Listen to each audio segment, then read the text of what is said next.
ऐसा कौन सा प्यार है जो किसी को इसके लिए आग और पानी में कूदने के लिए प्रेरित कर सकता है?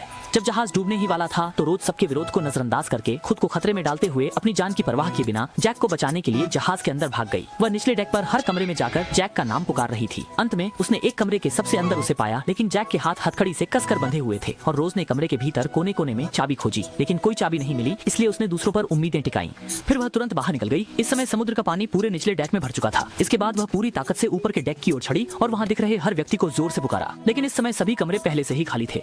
लोग इसी निराशा के बीच उसने अचानक दीवार पर एक कुल्हाड़ी देखी। तुरंत उसने दीवार पर वार करके कुल्हाड़ी निकाली। इसके बाद वह तेजी से वापस नीचे के केबिन में लौटा। इसी नाजुक घड़ी में उसने ताकत से जैक के हाथों की हथकड़ी तोड़ी और उसे बचाया। और इस समय तक समुद्री पानी लगभग पूरे केबिन में भर चुका था। दोनों ने भी तेजी से यहाँ से भागने का प्रयास किया। जैसे ही वे ऊपर के केबिन में पहुंचे उस समय जहाज पर पूरी तरह से अफरा तफरी मची थी और उनके सामने बंद लोहे के दरवाजे थे।